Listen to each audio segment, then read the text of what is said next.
Hello, everybody, and welcome back. It's Mitch Cleary here with Century 21 and the Cleary team in Peterborough.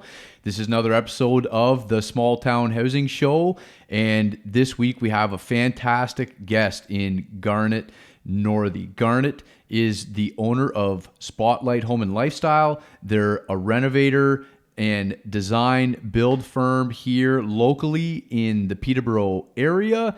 And Garnet is the current acting president of the Peterborough Kawartha Home Builders Association. He is, I believe, a five-time past president, and with that comes an absolute wealth of knowledge and insights into what is going on with our current housing crisis. Garnet is extremely active at several levels of government in terms of advocating for home builders' rights, pushing adamantly to cut red tape. He's coordinating constantly with the Ontario Home Builders Association and is trumpeting their message of cut the bleep in reference to cutting the red tape, or however else you want to interpret it, and just getting more homes built. And we talk about all manner of issues in regards to housing supply, and I think it's a great interview with lots of good insights, and I hope you guys enjoy hearing from Garnet. We're going to do a more full market update next week. It will be the regular style video with an in-depth dive on where we're at. And in the meantime, I hope everybody enjoys and takes some good value out of this interview with Garnet Northey. Okay, everybody, we got Garnet Northey here. He's the president of the Peterborough Kawartha Home Builders Association. I've known Garnet for I believe over a decade now.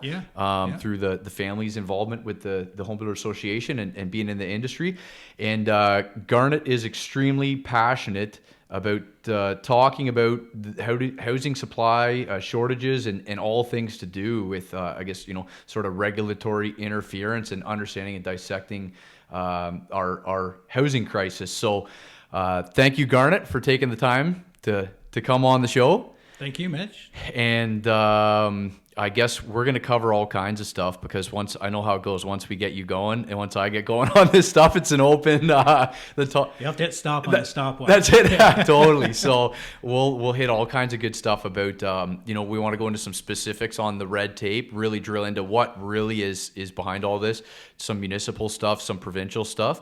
But first of all, give people a little idea about sort of, what got you into construction, and then what led you into sure. the advocacy and sort of being so involved at the builder level. Okay, yeah, it's a funny story. I have a different story. So I don't come from this background at all. I had a whole other career in conference and event management at the corporate level. Mm-hmm. So we were taught early to be involved in your local association and your industry. Because if you don't change your industry or represent it, there's lots of people willing to do that, usually politicians. Yep. So we were taught. And that was in your previous in my line of previous work? career. So I got involved in all the local associations that were involved with that career, and it really taught me really high level project management. So it's always fun on a job site because we're always trying to hit deadlines. And I always go back to my early career where the deadline was the CEO was going on stage at 9 o'clock on April 21st. Yeah. It wasn't going to be 9:01. Yeah. No matter what happened. Yeah. Yeah. So then I just hit a wall where I either have to keep going higher to the VP level and push more paper, which was getting me further away from the creativity and the client, which is what my passion was. And I started in some construction. I said, eventually I want to have my own company in that, and the time was right. I didn't want to move up. I didn't want to push more paper. I wanted to get close to clients and that creativity, and so it just kind of worked out that way. Totally, and that was about 10 years, 12 years ago now, 15 no, even? It's been almost 20. Oh, wow. Almost 20, wow. Yeah. Crazy. So I ended up teaching at Fleming a little bit to carry some of them through a gap they had and developed a new program there for them, a postgraduate program while I did my business plan. And now as a company, Spotlight Home and Lifestyle, we're 13 years in. So Okay.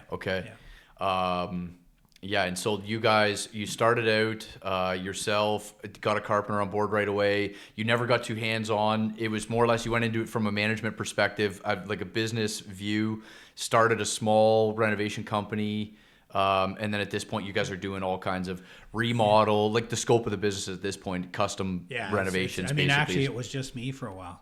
I did all Is that the right? work. Yeah, I was Wow. really good with my hands. I had done Yep. construction when I was younger. Yep. And then It's funny, I didn't know that. Yeah, That's- I did everything, and Yeah. it was funny because even in my early career, it was funny. I had a great mentor, and she said to me once, she said, "Garnet, I was asked to become a meeting planner when no one knew what that was." Mm-hmm. And she said, "The one thing I'll pass to you is every time I left the executive director's office with a directive, the first thing I said, pardon me, folks, was, 'Oh shit, I have no idea how to do that.' Yeah. But I just agreed to it." Yeah. She said, "You'll always figure it out."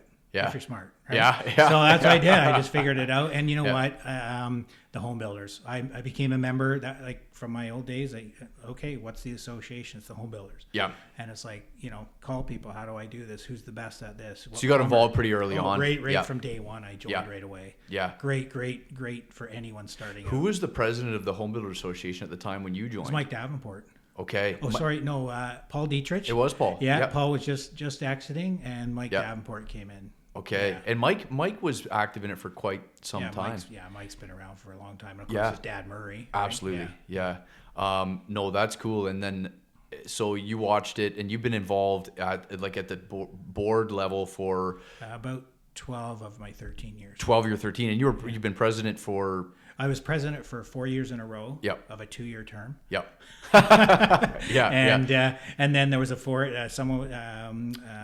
Monique. Yep. Was president for 2 years. Yeah. remember? That's exactly. Yeah. And then I'm back again this year. So Yeah. we'll see what happens. Totally. So and Monique, which is a cool thing, is she would have been the third Cleary. That's right. Who was the president of the Home Builder Association, which right. is kind of cool. And that's something that to get, this is right to the heart of the matter. Is it's funny to talk about. My father talks about it all the time why the Home Builder Association was created because. Is it? I'm trying to forget his first name, but Mitchell.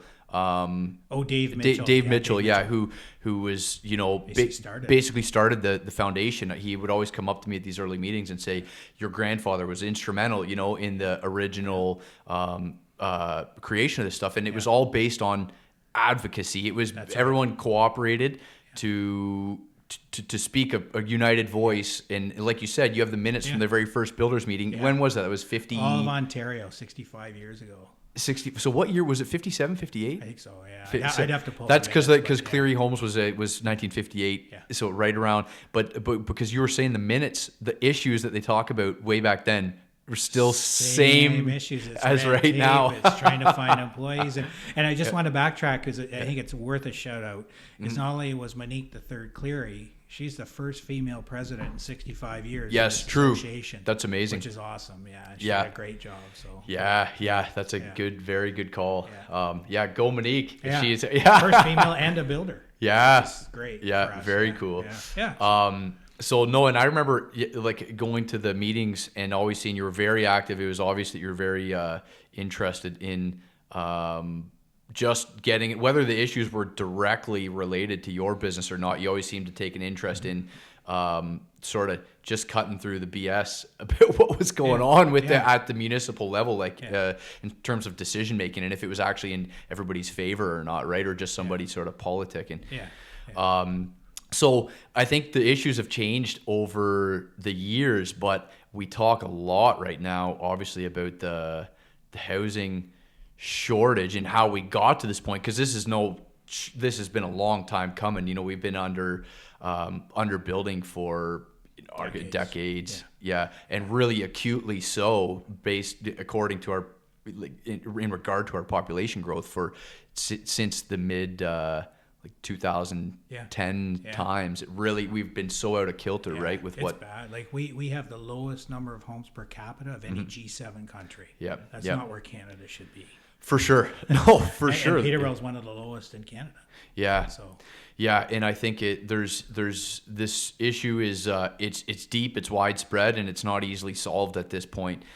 Because even though, like, as we speak of this, the week that we're shooting this, the real estate market is seeing a slight softening in Peterborough, but it's all just, as far as I'm concerned, it's interest rate based, and it's the spring market supply coming on. Oh, good. My alarm. Yeah, that was not the 1 hour queue. That's the 5 minute queue. So was that for you to stop talking? I don't. Yeah. Maybe. Yeah. Exactly. We should set a 5 minute timer in between. Switch. But I was saying that at this point, the housing crisis up till this point, We're really deeply in it now. There's a bit of price softening happening at the moment, but it's arguable that what the any price downward motion in the prices in the short term here is going to be based on the interest rates going up. So it just means that the cost of money is going up, and the true affordability of a shelter is still, there's no gain. So people might perceive prices are dropping. It's more accessible to own a home. It's not going to be on account of that. It's going to be on account of the interest rates have gone up. People can't leverage themselves as much. Right. And the game of musical chairs, the competition is still as fierce as ever. And the people getting knocked off of the home ownership ladder and into permanent rentership or worse is continuing. So I'm going to let you run with it. What do you see as the primary factors in this right now, and let's talk about the way forward. What's like it right now this month? What do you see as the most pertinent things just to educate people out there who don't understand how it got this bad and where do we go from here? Right. Yeah. I think, it's supply. So the biggest hurdle, and it was again in an article today I was reading, the single biggest hurdle is NIMBYism, not in my backyard. So many people don't want any new development in what they perceive as their backyard. The irony in that is all of those people own a home and enjoy that luxury and security. They also typically live in a subdivision or a condo, and yet they're protesting subdivisions and condos. It's so funny when you say they all own a home, because you just don't even got to fact check that hard to be like, yeah, nobody is showing up at an advocacy group or standing on a corner with a sign if they don't own a house on that street to block a development. That's it's always by definition. That's right. The people running, they are homeowners, so they're denying people the equal right to what they enjoy every day. Which is a challenge. So you've got the province increasing things like farmland and natural heritage features. Our government's really pushing people to live in urban centers, whether you want to or not. And then once you get there, they're also dictating how you will live, right? Every survey shows everyone wants ground level accommodation. We're getting pushed to build high rise and low rise, right? Which isn't what the majority of people want. So it creates a real challenge. And then you get to those urban centers and everyone goes, no, we don't want you to build here. So you got the not in my backyard, which is the single biggest hurdle. And the way forward with that is, and I've asked our local politicians, I've asked them to decide if they're willing to trade a legacy and home ownership and a legacy for their time with their 5 minutes of popularity, because that's what happens. And when you say that, you'd be referring to like their 5 minutes of popularity when they help like an active group or like a neighborhood action group shut down a development, like that kind of in their ward, winning that little battle. That's right. Versus the big picture. Because it's when it's a well thought out development, it satisfies what the province is dictating for density and everything else. When it satisfies all those other agencies that have an interest in a home being built, when it's smartly developed, and then council says, no, that's pandering to votes, pure and simple. Call it what it is, because then it gets appealed up to the land tribunal. It does, and we know specific examples of several projects that this is the case. It's several times over, studies on studies. That's right. And a lot of people aren't even aware. You could just got to go into some of the land planning the minutes of the meetings. You can go onto the Peterborough website and get them, and you can see these developments that have come up, basically approved, and then go, and they're like perennial. These things that should have been. Oh, I know, and it's just or it's delay. It's okay. I can't really turn this down, so I'll ask for another study. Yep. Which adds to the cost, right? Yep. So that's a big part of it. The other really big part, and this is supported through independent research. Canadian Home Builders Association has a great document that we provide to people when we do our Day on the Hill. And I'm not being political, it's just fact. So when you look at it, what they've done is graphed when different parties were in power, the Liberals, the Conservatives, and so on. And there's a direct correlation to the time when Liberals were in power, the amount of legislation in Ontario. So they've tabulated the actual amount of bills, like just by sheer number of them. Because you see house prices going along, and they keep going up. But then all of a sudden you see that, and you see all these pieces of legislation and bills, and the graph is covered in them. And you see house prices going up in direct correlation with that significantly, right?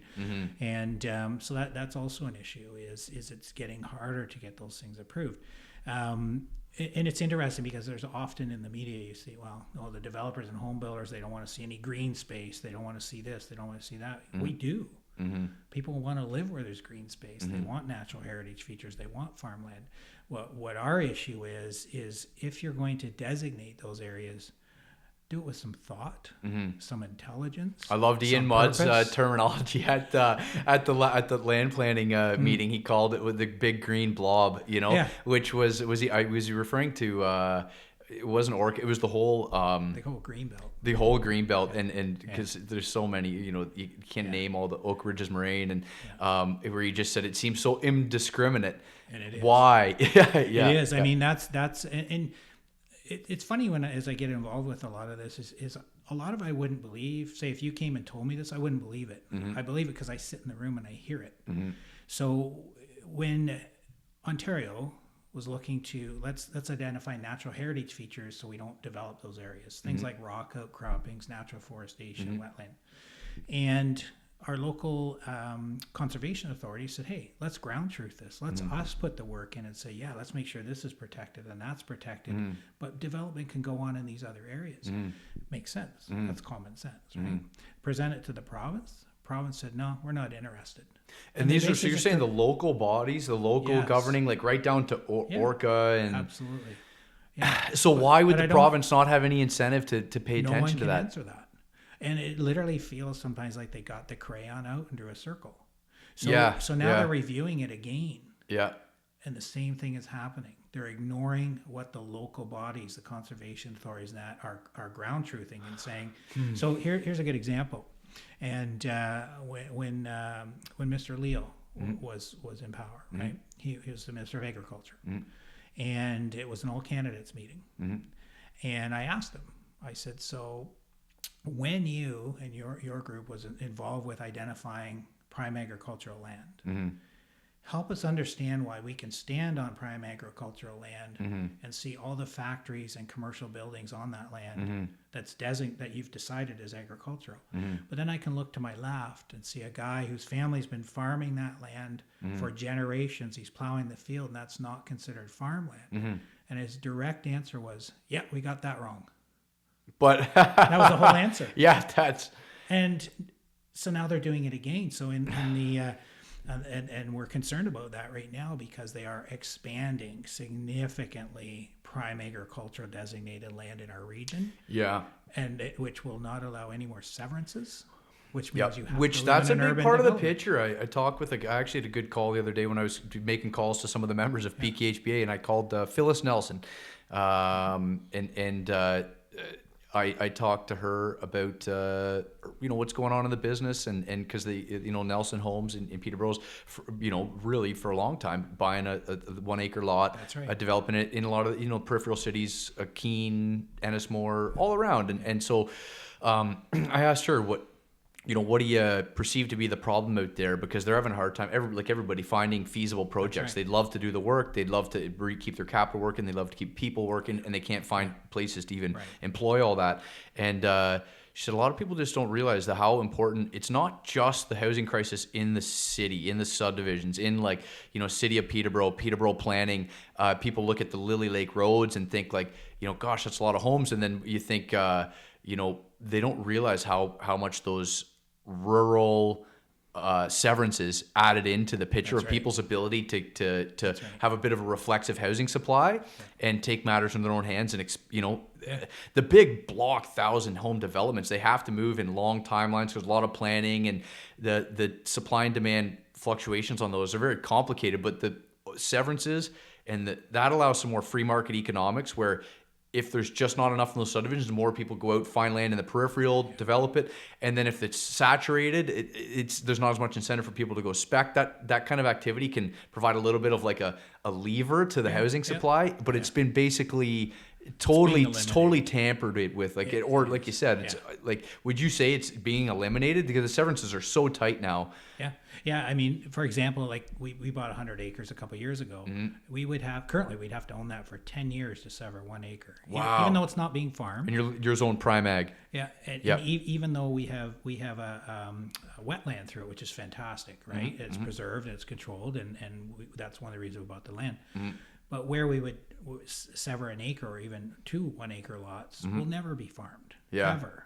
It's too close to the wetland. It begs the question, like, yeah, if the pretense was all on farming, why is there no real backtracking on what are the results of, and some of the one of the agents at the Land Planning Council the other week came up with a great question as well. Like, there's some of it that wasn't zone prime ag anymore, and it looked like it could have been great farmland, and she's on an old hilly rocky section that they could, some old settlers could barely eke a living out of, and hasn't been farmed for years. That's right. And she can't sever. That's called ground truth. Yeah, right? that's it. It doesn't. No. Yeah. So now they're looking at no severances, period. And so again, my business, I'm up in the Buckhorn area, right? So I want to draw from that area, ideally, carpenters and so on, but there's nowhere for them to live. To what end, Garnet? I just think, what lobby group can marshal up the power? Like, why? Is there a farm? Like, I just wonder, there's so many governing, but like, we're speaking on behalf of home builders. Myself, I'm a realtor, and the in terms of the interest groups that are on side of this, I think we're the interest group now, from our perspective of the argument, is the populace who is in a housing crisis, and everyone wants answers. But when I look at the farming argument side of it, who's driving that? Why so much prime ag? Like, I just don't. What's behind that? Well, I mean, it's funny because I don't know if it's part of it, but early in COVID and partway through COVID, this whole thing of food security came up. People started to, and I have neighbors that are growing more vegetables as they got scared during COVID. Oh my God, we're going to be in a food crisis. And I thought, if that ever happens in Canada, we got bigger issues than COVID. Yeah. So I don't know. I mean, it's sexy. I mean, you do want to preserve farmland. Just preservation, food, because look where our food comes from now. And look at the unrest in the world. And we're already seeing food prices skyrocket. You're seeing empty shelves because we can't import certain things. You see the potential for a wheat market to shrink when you look at what's going on in the Ukraine with Russia. Absolutely. That's where so much wheat comes from, right? So I get it. It all needs to happen, and we support it all. That's the irony. We support all of this, but just put some common sense to it. Actually reach out to those that are on totally, the ground. because when it comes down to it, like you said, it all needs to happen. Like, we need farm, we need homes, but everything's a matter of trade-offs and benefits. And it's like, if I have a half-hour break between lunch and I say, well, I want to go here, but I want to go there, and I want to go there. Well, which one's most important and why, and how do I do it? Right. They're just, you can't have it all. It's that you got to have it's the lack of pragmatism about what can we do with our limited resources. Yeah, we need farming, but not at the cost of homelessness. That's right. That's why they're at the cost of what? But the answer is, we'll go live in an urban center. Yeah. To preserve them. That's the reasoning they want to build the urban for sure. centers. So high level philosophical, but doesn't, like, too early. It's like the green bottleneck going on right now, where we're handcuffed on fuel prices because the government has tried to ram the green stuff down the pipes before the market was actually ready for it. And it's the same with this. It's not like it's high level philosophical. We know this is the direction we need to go, but then it's like moving it too quick when you're not clearly watching the devastation it's causing in the real world. There's no right? thought, and too often people that are at that table don't have the experience to make those decisions, and yet they have to. Yeah. Right, and we're seeing that a lot. So it is a challenge. I mean, there's two things human beings need. That's food and shelter. So the shelter should just be as important, right? And but it is a push to have everyone live in urban centers, which is ironic because it's proven you live longer, healthier lives if you don't live in an urban center. Yeah. Right. So so it is a challenge. It is a challenge, and there's no quick answer to it. I think it's just when development makes sense, approve it. Don't keep forcing it to be appealed. That's another thing I love that Ian said last week, was that he says not once did we look back in his what did he say, 20 career year as a planner, it's not once did we look back and say, man, we really screwed it up when we approved that one. Every it all makes sense because a developer puts a lot of thought into it. They don't just willy-nilly, I want to build some houses over there. They look at what's the province looking at. What is it do they want us to build? What will get approved? Where can we do it? That's all followed and laid out because a developer puts an awful lot of time and energy. Sorry, just checking our time here. Puts a lot of time and energy into getting those to that point, right? And they don't want it to not be approved, so they follow the guidelines. And we know that stuff that gets turned down, which then has to be appealed to it costs you money. It doesn't help anybody. It's going to get approved at the end of the day. It's just that way. Sitting back here in my municipal, office, I can say, well, I didn't approve it, so vote for me. right? Yeah. And that's, I mean, it is that simple. And we see it. It's interesting. I at the land planning through the Peterborough Kawartha Associated Realtors last week. When I was done, I had a counselor come up to me and actually say thank you for being blunt and being honest about what's going on with our council, because there's a few of us fighting that. We don't understand why they keep being told no, can't, and then just. So how do you? What's the answer then? Because this is a puzzle that if somebody can solve this, they've solved so many people's problems. Is that this breakdown between the incentives, responsibilities, and like disincentives for people? The incentives rule the universe. That's what moves. That's what makes the birds wake up in the morning and go to get their food, and it's what moves everything. You know, they don't always have to be financial incentives either. Just incentives, you always got to analyze it from that perspective. And I think there's a problem with the way that the rules of the game are written, or the way that the positions are rigged. It's bound to fail because those municipal actors at the council level and at the ward level have the incentive to shut things down, because they win the power of their group, they win the support of their group, to the demise of the whole. That's right. That exact conundrum. What's the answer? How do you ever overcome that? I think one of the answers is tying that to social issues. And what I mean by that is what we're speaking to is the housing continuum. So many people don't know what the housing continuum is. They've never heard it. Well, the land planning, there was 120 realtors in the room. One person in that entire room ever heard the term housing continuum. One. And my next question was going to be, okay, how many understand it? Well, self-explanatory. If they have never heard of it, you don't understand it. Yeah. So, and we've as an association. And do you want to talk to it, Garnet? Like, for those listening, we have for the housing, because it's a very enlightening way of looking at it. So next time you hear somebody say, why, if we need housing, why are they building those $1 million luxury homes? Well, they're building because people buy them. People don't build stuff nobody's going to buy. But when they do buy it, they're moving up and out of something smaller. That leaves a vacancy. Okay? Somebody's going to now buy that's in an even smaller entry-level home, perhaps, like a little wartime house. Okay, now that's empty. Who's going to buy that? Somebody who's renting an apartment that's just been waiting for something that they can afford. What happens to that rental unit? Well, somebody who's in a subsidized rental unit that's moving through life in a positive way and being able to get there is now going to get into a market rental. Well, what happens then? That subsidized rental unit's empty. Yeah, the continuum, like you said. All the way down to that person on the street who is ready and just needs that first place that's subsidized, that they can afford and get a hand up, rents that, and now they're off the street. That's the housing continuum at its best. Yeah, and right? I think when I think of another way, when you take to extreme the example that you draw out there, where one for one, where it trickles down the ladder, is to take it. If people say, if you imagine if you only built $1 million housing for the next decade, and you didn't build a single other thing, the thing is that you could, supply is still supply, and it feeds. It satisfies demand, and that takes demand out of the market. And when you don't have that surplus demand, the prices don't have to skyrocket. So if you say, leave all the homes in Peterborough as they were, and you only build $1 million, 2,800 square foot 2 stories, but you build lots of them, what happens? There's a saturation point. Once everybody who wants those has them, then they start to sit. And when you can only have 3 multi-million-dollar 2 stories sit for so long, before somebody says, well, why would I buy this little bungalow for $700,000 when I could get that for that? Because the price, you sooner or later, you're going to move the prices across the entire thing just by one product class being solely satiated and done. Yeah, and I think, there's a lot of noise around housing prices, and there was only one single reason, and that's supply. There's no other reason.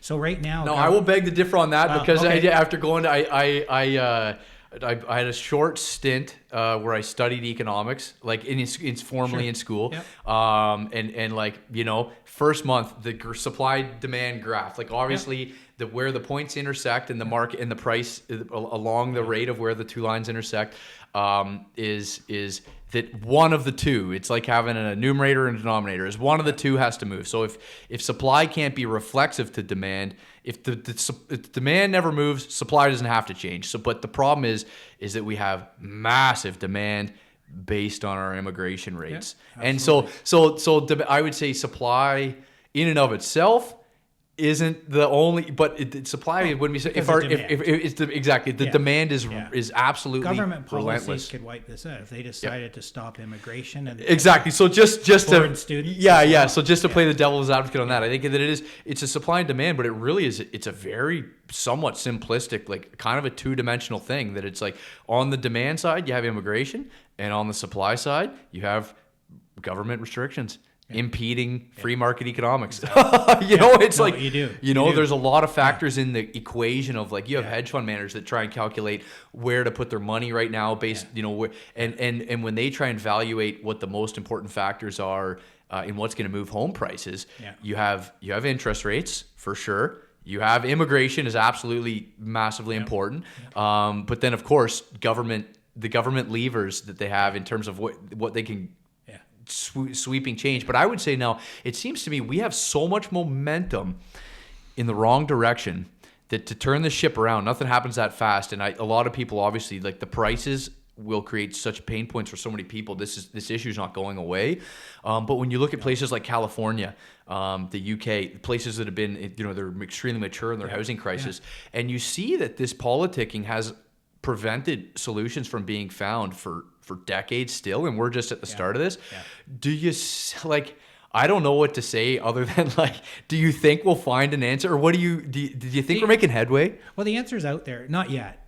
It takes people to change their mind, and there are cities literally where all of council say okay, and actually I'll digress for a minute. Ontario Home Builders Association is just launched our campaign coming into election. It's called Cut the Yeah. Right? You finish that. But it literally stops there. And that is our cry. Just stop the and get houses built.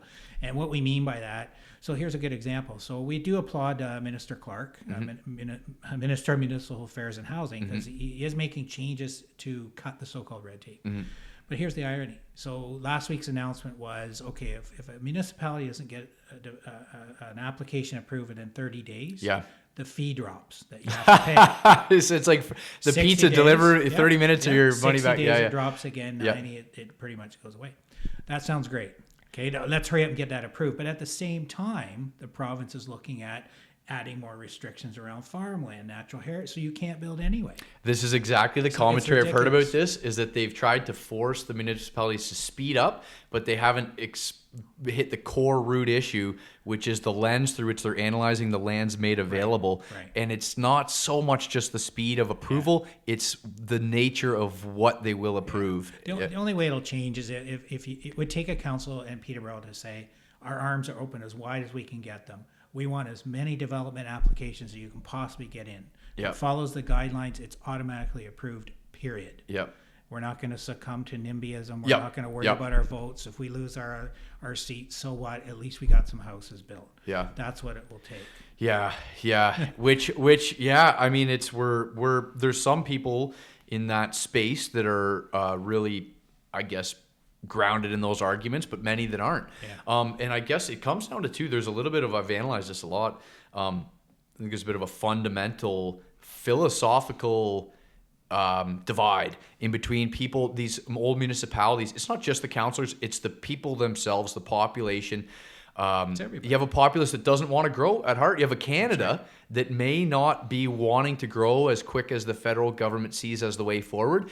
And then you have that fundamental divide where at a township level, that you have these old, 80-year-old, kind of second generation Canadian, third generation, and they just don't want to see their city, town change too fast. They don't want to see change.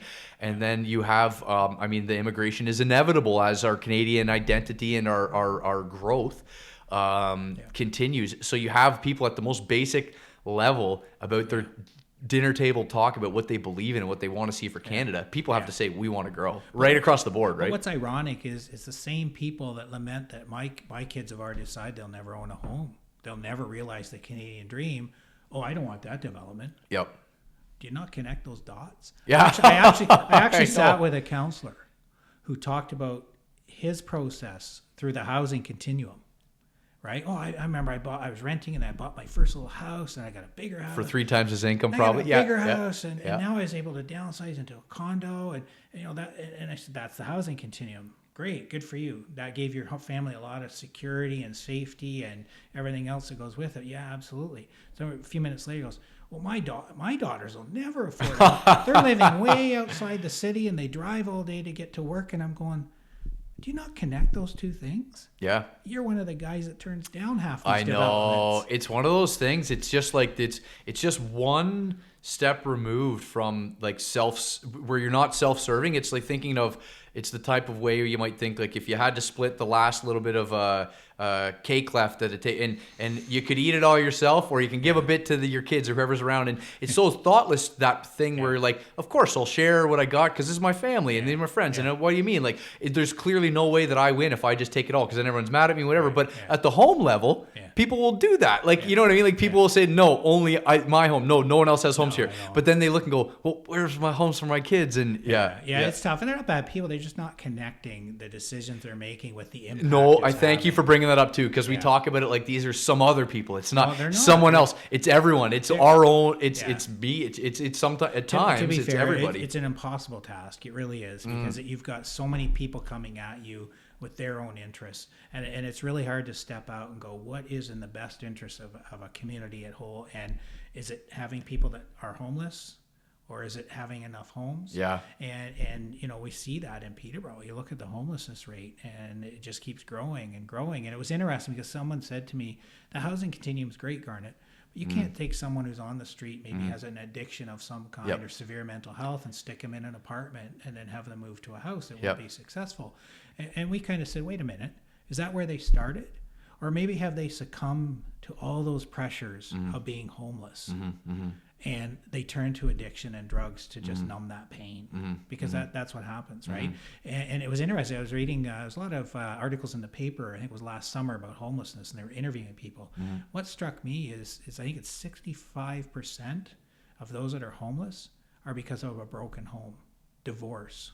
Okay. So they're the children of the, or either, that are on the street are can't afford the single income. They just, kids, broken homes, and are they on the street because they're addicted to drugs or alcohol? No, they're on the street because they got nowhere else to go. Starts economically and then develops into. And that was a different way for them to go, oh, we never thought of it that way.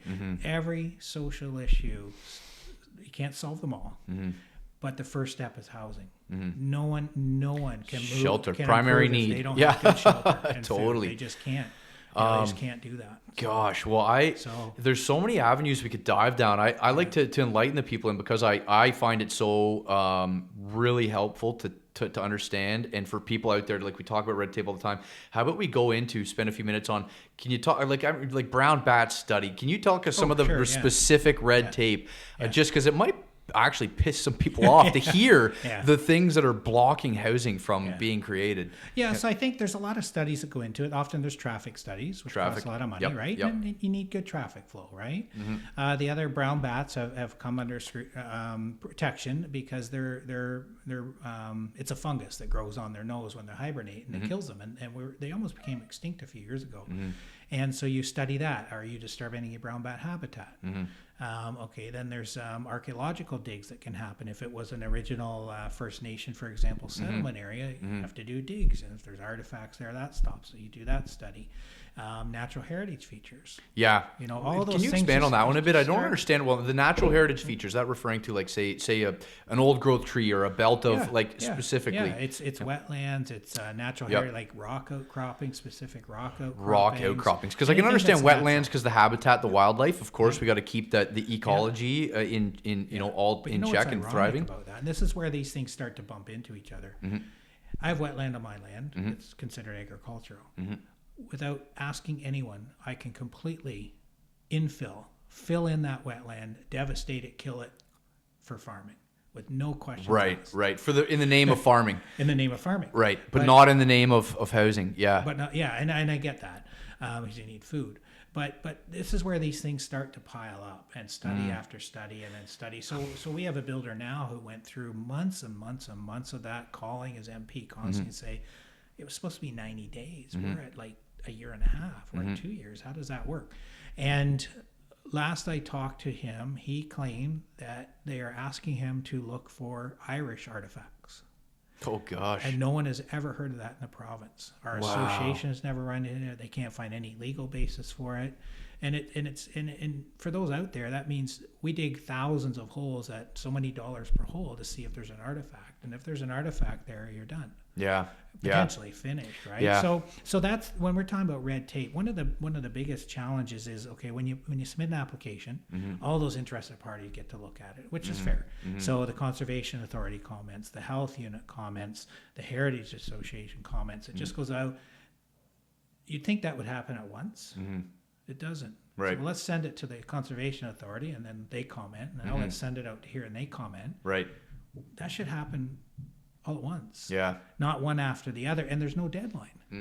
So it's just, well, we'll get it when we get it. And it's hard to understand how you would ever make deadline, those groups run as efficiently as a private organization in terms of the incentive to get on some, real quick cloud-based. And I know they're working towards this, and everything they do, they're all moving towards this system of more high-end, but having the tracking system, the deadlines, it seems like, I guess, the problem is that the Corps, even though, man, a lot of the planners are so great and they're so in tune with all these issues, and then the people on the heritage boards that you get some people, they had a passion about something, they went to college, they went and got a degree, they're in this, they have a mandate, they've been hired by this organization to fulfill this duty. They cannot show up to work every single day and earn their salary without calling out a few. You can't be a cop on duty for 3 months and not write one speeding ticket. Right. You can't be a heritage. So some of the problem might just be in some of these bodies have grown so big. The government is just so But the other, in fairness to the planning departments and the building departments, they are so grossly understaffed. It's disgusting. Absolutely. And it's nobody's fault.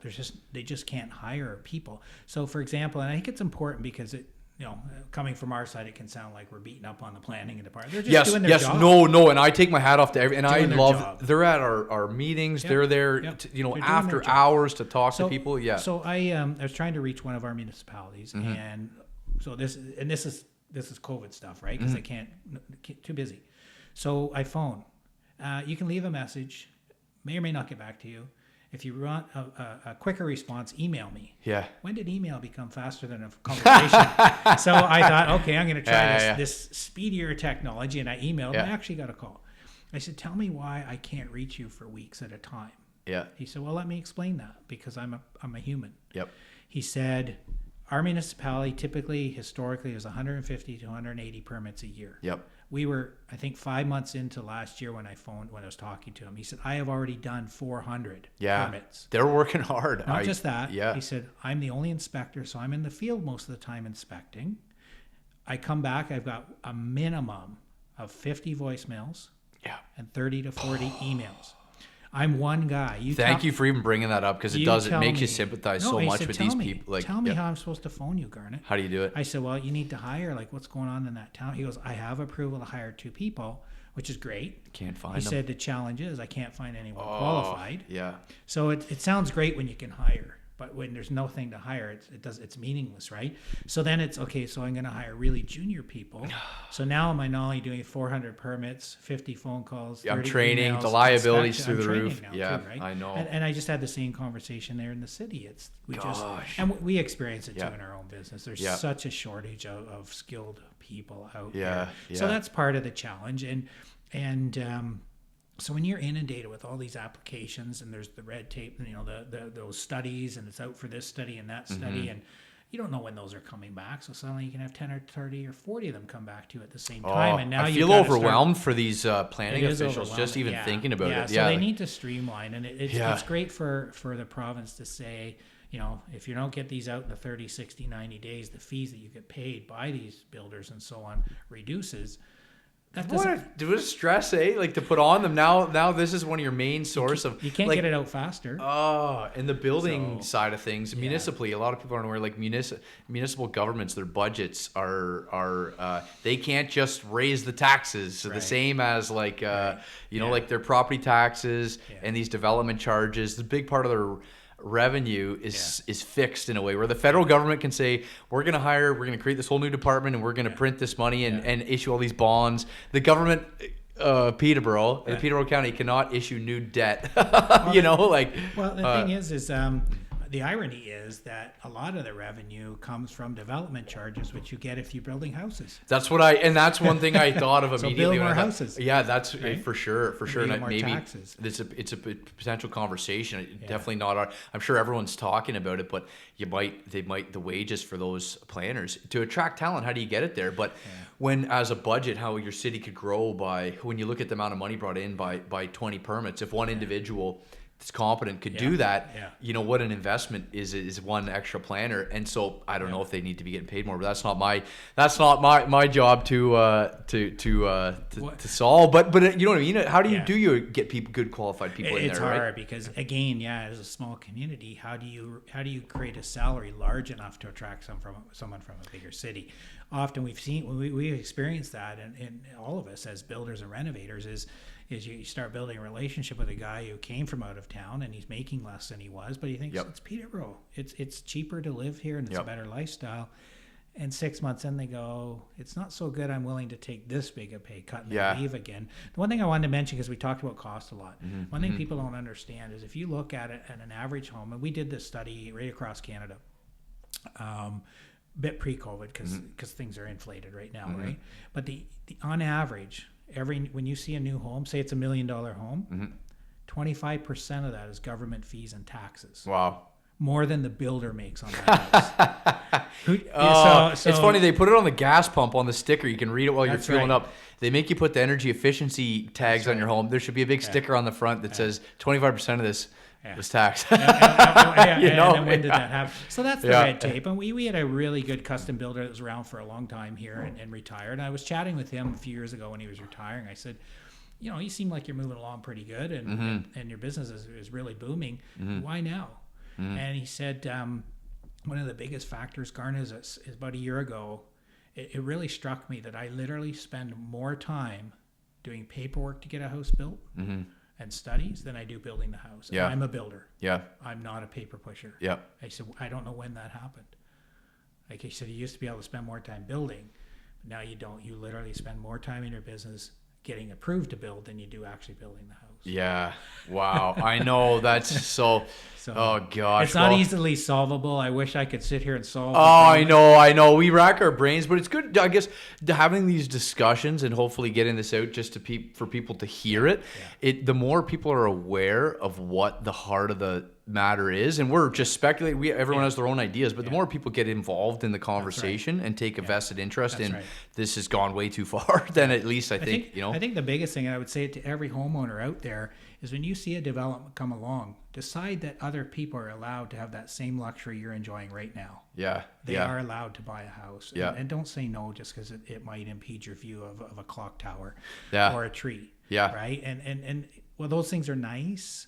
That also is what drives homelessness and drives the economy out of our backyard. So decide, yes, in my backyard, I want new neighbors. I want young families. I want this to be a vibrant city that doesn't just fade away into oblivion. Decide that's what you want, and that other people have that same right, because you had that right when you bought your first house. For sure. No, absolutely. I guess that really is the root of it all, is like that change your own thoughts, people's thoughts on yes. Like if everyone starts saying, imagine if even half the people in Peterborough started becoming vocal and say, we want more development. We want people to be able to live here. I want my children and grandchildren to stay here and buy a home. Government's going to listen to that pretty quick. And streamline overnight. Look at COVID. That was an outcry. How fast did things happen? Instantly. Right? Extreme example. But if you had everyone saying, we want our children and grandchildren to realize the Canadian dream of home ownership, government make it happen, it would happen overnight. Absolutely. I know, you just need everybody on board in agreement. Smart development, though. Totally. No, well, that I think we're on a good spot to sort of wrap up. So any last thoughts for people, Garnet? Anything you wanted to sort of get across or mention that we didn't? It always feels like doom and gloom. And somebody asked me that. I said, you always sound so negative. And I said, yeah, but at points you have to be to wake people up. Because it's not going to get better. We're here because we didn't wake up 30 years ago, 20 years ago, 10 years ago, right? But on the other side of it, like, because we represent not only home builders, but renovators as well. And this crisis has been the best thing's ever happened to the renovation market. Yeah. Because everyone's upgrading the home they are lucky enough to own because Yeah. they can't afford a bigger house or a different house. Yeah. Right. So it's been great that way. Yeah. And all I would say is if you haven't picked up on it from this conversation, look at your kids and your grandkids and push them to get into a trade. Yeah, that's a great point Because for you sure. can make a really good living. Yep. It's a great lifestyle. It's a healthy lifestyle. And it doesn't have to be It's going to be in demand for swinging years. The hammer. growth has continued. Plumbers, electricians, heating, or in the city, become a building official and inspector. Just get involved because long gone is that stigma of if you're not smart enough to go into business or tech, become a trade. Yeah. Become a trade if you're smart enough. Absolutely. Period. And instead of the simple math, you can go to school to be a doctor, a lawyer, and go spend your, rack up $150K in debt and be gone for 7 years. Or you can start a trade in your early 20s, as soon as you get it out, and you can start making good money right away. And by time you're just you'd be making $100,000 a year in some of these the amount of friends that I have that they have so much business they can't even take it all on. That's right. And that you can just be saving and growing and building and doing fun stuff with your hands and it's just I mean that's the thing. It's one of those jobs where you stand back at the end of the day and go, wow, we built that today. Yeah. Right. And I've had people that I talk to that computer program, and actually a CEO of a huge company once said, what you do must be so gratifying. He says, there's some days I know I made some decisions, but I can't step back and go, we did that today. You can do that every day. Totally. Right. So it is rewarding and it's good, healthy work, and because it's physical. That's it. The screen time update on your phone is going to drop. You're going to feel better. Absolutely. Absolutely. Yeah. It is a great, and we're it's exciting when you see young people embrace that. We have 3 young apprentices with us right now. The youngest is 18. Yeah, that's by the way, Spotlight Home and Lifestyle. Spotlight Home and Lifestyles, Garnet's company. Forgot to mention that, or we might have up front, but just for everybody out there who's no, that's great, Garnet. Well, where does anybody get a hold of you? I'll put Garnet's contact information down below in the description. But Garnet, just quickly, my number is 705-657-9777. Yeah, so that's direct line. You can give me a call if you want to just talk about housing or what's going on in the market, or of course if you want to hire us. We're a full service design build firm. Our strong focus is on additions, second story, main floor. Whole house rentals is what we do a lot. Cottage conversions to full-time living. And if it's a really interesting build, we take on new custom builds as well. Awesome. Right on. We can Excellent. Pretty much do anything. So totally awesome. I hope you guys enjoyed that. Thank you, Garnet, very much for coming on. And I'll look forward to seeing everybody soon. And thanks again, Garnet, for coming out. Thanks a lot, Mitch. Take care. Thanks, everyone. Take care.